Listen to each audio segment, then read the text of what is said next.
Hey cats and kits, Captain Zorikh here outside 182 Graham Avenue, as you can see in mirror image behind me, and as you can see in the neighborhood around me. Alright, so it just so happens that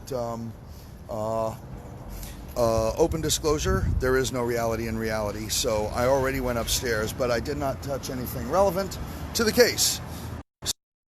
This way you can basically see what the experience is like when coming to 182 Graham Avenue. Daniel, okay, great. So here's what's going on. I'm reenacting my entrance in the building minutes ago. Here's the building, 182 Graham Avenue. Here is the neighborhood, all in mirror image because this is Facebook Live, of course. And here is 182 Graham Avenue. And I already opened the door and following up. And by the way, but anyway, moving right along, going up the stairs here. Okay, this is what's called the second floor. This is been converted into one unit. It was separate rooms. There used to be a door right here, but there isn't anymore. It is now a wall. I'll post up a video later that'll show what happened. That was one separate room there. That was then there was a separate room here, separate room there, kitchen with a couple of rooms attached there. But they tore down walls, put up doors and so forth to make all this one apartment, and Antonio Cook rented it out to his insurance man. So who's been trying to play both sides. Here then is the infamous door to the kitchen. City regs say that this here should be a self-closing fireproof door. As you can see, it is open to the hallway. And on the other side of it is a slightly messy kitchen that I don't spend any time in anymore because while I'm still technically a resident, my residence has been vacated. As you can see, here is the door of my vacated room. There are the notices that have fallen off the door, I guess, and stuck into the wedge there. Here is Peachy's room. Oh, by the way, that's 2D. That's 2C. This is on the third floor. He's also been vacated. He's the older guy. That is also a party to our case here. And let's see. So this is the floor on which I was offered a room. I've got video of that. I'll post it later. Here is a box that I'm told wasn't here before it was brought here this morning. You can see styrofoam debris on the floor. So, and this here was the room that I was offered at the same rent as my old room. My old room is bigger, has more windows, better light, 2 exposures, north and west, has a bigger kitchen. This kitchen is not quite as big, not as messy, but there are a few people living here. Bigger bathroom too. And here is the room of James Roger Clemens, which has been vacated. Lack of egress, lack of, sprinklers like my own. And here is the other vacated room. Notice lack of signage on it. It's locked now, but my neighbor who lives on the same floor that I technically live on, if not de facto, if not practically, though actually vacated, I'm not technically living here. But anyway, those 2 doors, 2B and 2C, had the same collection of papers. Let's see, order to repair, vacate order, etc., on them, but now they do not. And when I was offered the room, I asked, so has it been inspected by HPD, DHCR, Buildings Department? And I was told that, hey, said Antonio Cook, I know how to fix a room. So Yeah, I smell shenanigans. Now, Antonio may be smarting a little, I don't know, but on a few days ago, right after I saw that upstairs room, I showed everybody on this here channel, and also the day that I got the particular order, I showed on this here channel, sorry about bad hair day, guys, the notice, the court order that said that you cannot remove my stuff from my room. You cannot rent it out to anybody else, and you cannot, and you got to let me in to pick up stuff every now and again. So I don't know that those other rooms had those particular orders, as their former residents did not file any illegal lockout orders, though what's his name, James Roger Clemens, did. So he probably has a similar don't touch anything order on his room, 2D. But I declined the offer to take 2B. There was just absolutely no upside to it. Paying the same amount of money for a room that was lesser in every way than the room that I have not waived the right to. And no, I'm not gonna cancel any court dates for that. So I let his lawyer know, and I let his lawyer know about the don't remove any stuff order, and I let Antonio know, and Antonio said, yeah, I can. And so I made sure to call his lawyer not only last thing Friday, but also first thing Monday, to make sure to remind him. Say, should a plaintiff be contacting the lawyer of a respondent in a court case? I mean, I don't have a lawyer yet. I mean, but should we really be talking directly? Is that an ethical thing? Is there something about that? Because some people said that if you're talking to their lawyer, that's bad. But talking to the party himself, that is Antonio Cook, doesn't get you very far. So, hey, Jason, Doug, Brett, Daniel, and other Jason, I'll let you two fight over which is the original Jason and which is the other Jason. So, I was told that there were people here, workers, who were moving stuff in as if someone was going to move in. My neighbor got a text message from Antonio saying, stop hassling my new tenants, or blah, blah, blah. And so it's like, what? Oh, you got new tenants. So here we have the building manager of a building with a partial vacate order saying that there are new tenants in a room that has the vacate order on it. So I smell shenanigans. We called 311.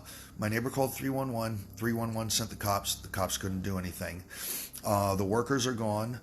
But I'm told that, oh, look at that divot. Has that divot just grown there permanently out of stress?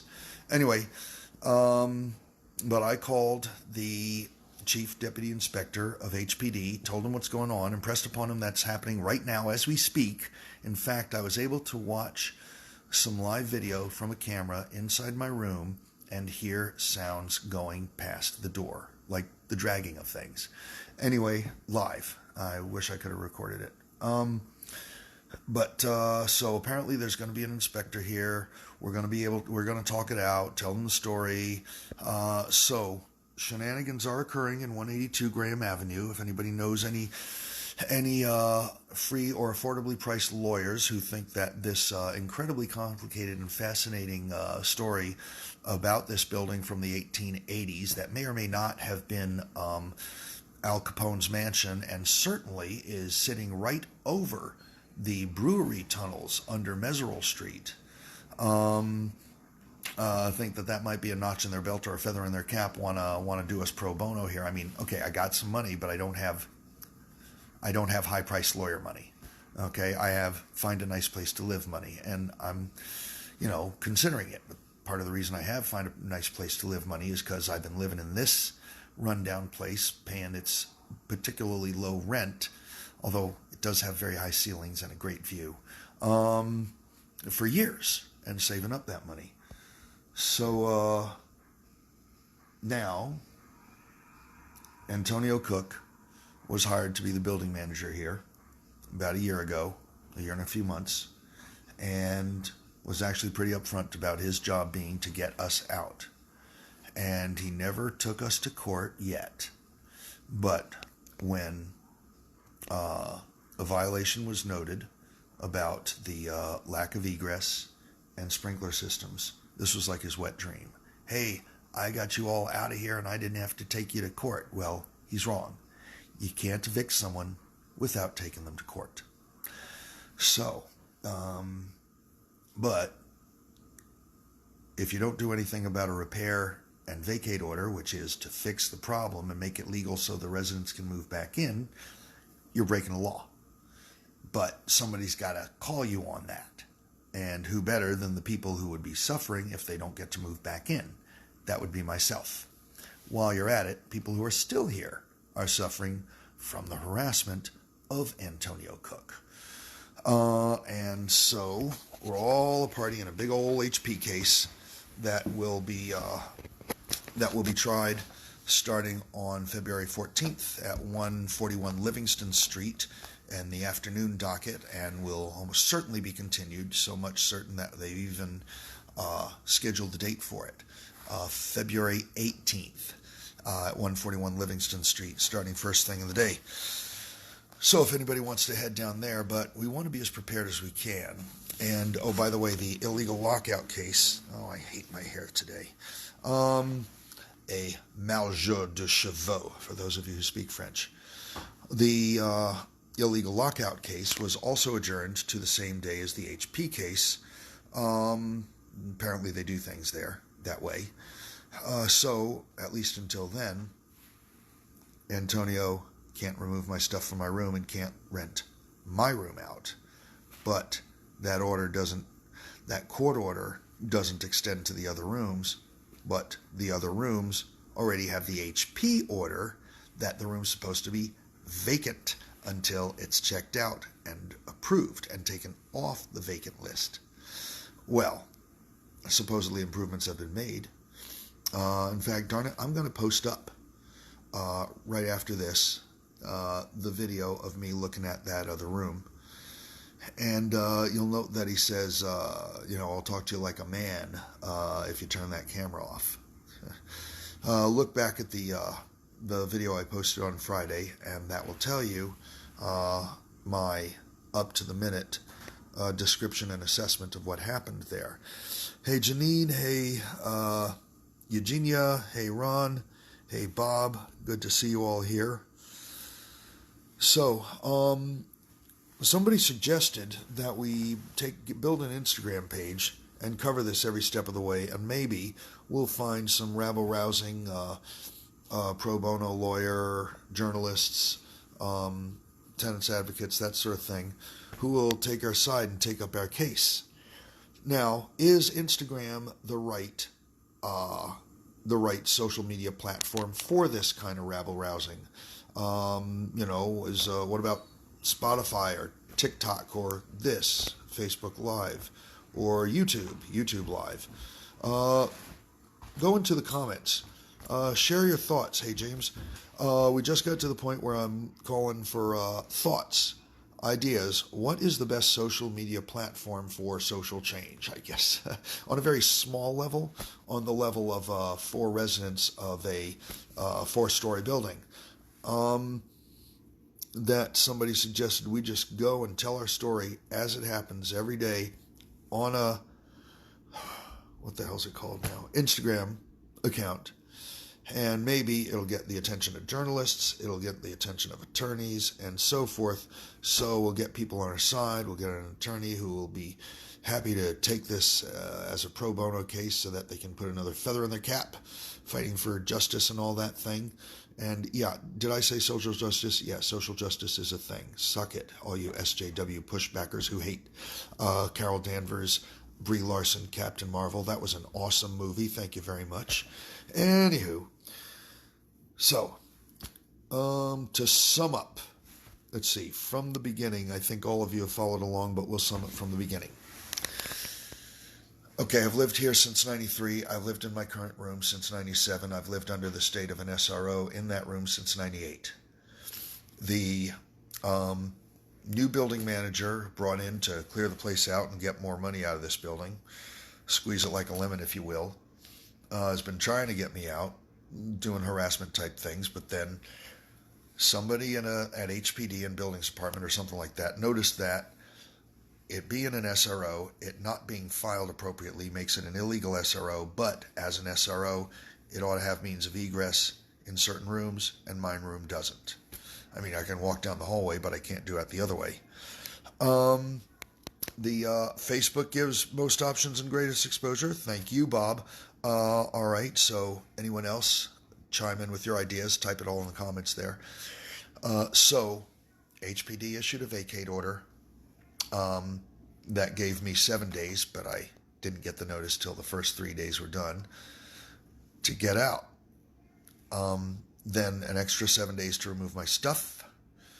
Then HPD said I had 30 days. So I had 30 days to remove my stuff. We filed HP case about the harassment, about the violations, and one of the violations being that they're probably not going to fix what needs to be done here. And hey, Agnes. And also I filed the papers for emergency shelter, waiving the need because I got places to stay, but not waiving my right to return to the room when it's fixed. Okay, so we got that going on. And as the tick-tock was counting down as to when I would have to have the room out of my stuff, Antonio said you can only get your stuff out from 9 a.m. to 6 p.m. on weekdays, and of course, I have 2 jobs, which means that if I'm not at one job, I'm at the other, and if I'm not at either of them, I'm sleeping, okay, or at rehearsal for the play that I'm doing at Mount Pisgah Baptist Church, in which I play Abraham Lincoln. So, yeah, I'm kind of busy here. I hope to see my girlfriend soon. I hope to see my mom soon. I hope to see them both tonight at Christmas dinner. Anywho, so I filed a illegal lockout order, and the illegal lockout judge was uncertain as to whether this counted as one, but there was so much going on in this case. He said, oh, and by the way, he's the only one in this whole story who's ever pronounced my last name right the first time. He said he adjourned it into the adjourned date of the HP case, which is going to be February 14th with an extension date of February 18th, and my HP case, which is linked up, which is going to be tried concurrently with those of 3 other people. 2 of them were also vacated. 1 is still living here. That's what's all going to happen. So right now, we're trying to gather our resources, gather our documents, gather our information, and gather support. But in the meantime, Antonio Cook, the building manager, who is the bugaboo of this, hey Tom, hey Sean, has been installing doors between rooms on the top floor, between the vacated rooms on the top floor, thereby establishing egress and looking to rent out those rooms. Funny that he couldn't install a door here where there's a fire hazard, a clear and present fire hazard of lack of a self-closing fireproof door. But when I talked to him about it, he said, it's an SRO, you don't need a door. Yes, you do, say I. And why he's pushing so hard on not putting that door, that's a harassment technique. Anyway, so he asked me to move into one of the vacated rooms upstairs, another vacated tenant to move into the other vacated room upstairs. We both turned him down for our own reasons, but apparently someone is moving in to one of those vacated rooms upstairs. And when I directly asked him about the vacated room he wanted to move me in, have you gotten it inspected by HPD, Department of Buildings, DHCR? All he said was, I know how to fix a room. So, right now we're waiting for HPD inspectors to come down so we can tell them about how the HPD order is being violated.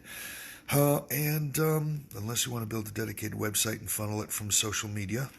Nice idea, Bob. Okay. Oh, a whole website. All right. Yeah, so put down your ideas on what kind of a social media platform it would be the best for trying to get media attention, popular support, and possibly even a good lawyer who wants to do it to put a feather in their cap rather than take the money from my pocket. Not that I have anything against someone getting paid for what they went to school and know how to do well. In fact, we talked to a lawyer last week, and I paid for that, and me and my neighbor paid for that. But the levels of payments that may be necessary to get this done right, hey Jim, good to see you here, may be higher than I have the money for, and that's how they win that game here in this real estate market. You pay a few fines, you pay a few lawyers, and you make it all back when on the first year's rent from your first tenant, or 1 month's rent from all your new tenants in your brand new building that you put up after you illegally tore down the one that's been a problem to you. Okay, tag media outlets when you post, like some local news. Aha, okay.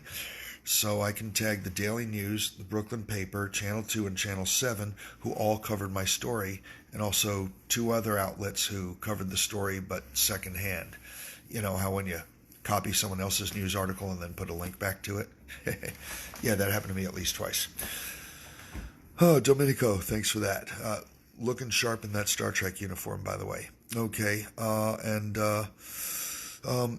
by the way, I just want to say I love the diversity of my friends here. There's Domenico with his Star Trek uniform. There's Jim with his SCA armor. There's Bob with some kind of purple monster, and so forth here going on. There's James in his armor. Okay, a lot of medievalists here. There's Jason with his pet R2D2.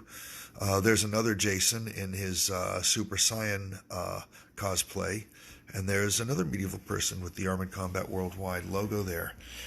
Okay, Sean, I didn't get to say hi to you there. Okay, I think I filled enough time. At about 10:30, between 10 and 10:30. Hey Dan, welcome aboard.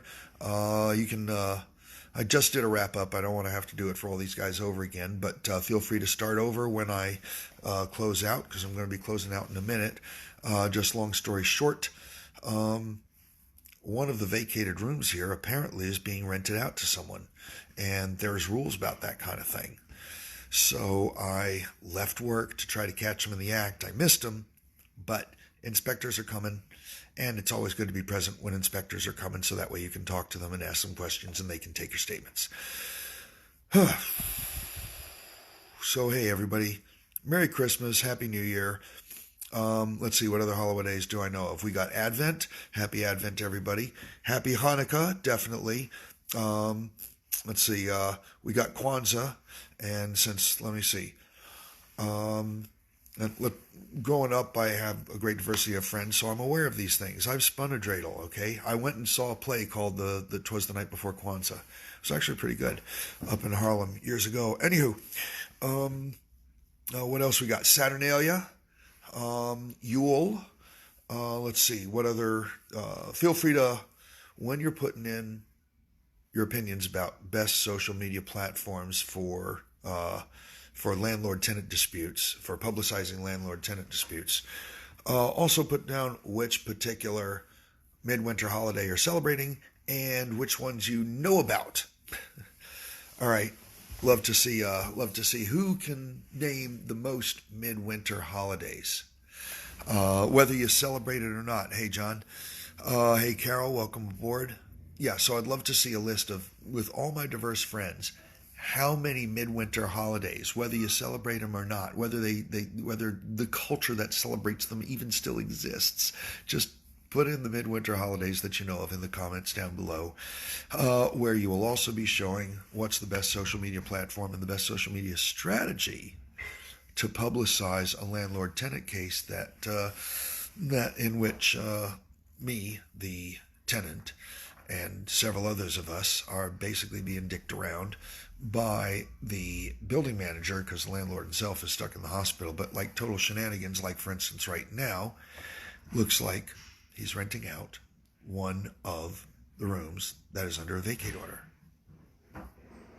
Oh well, I gotta go. Someone may be coming. and I got to talk to someone who doesn't want to be seen on camera. So, be good. Happy Christmas. I love you all. Captain Zorikh is coming at you. If you just joined us, feel free to replay.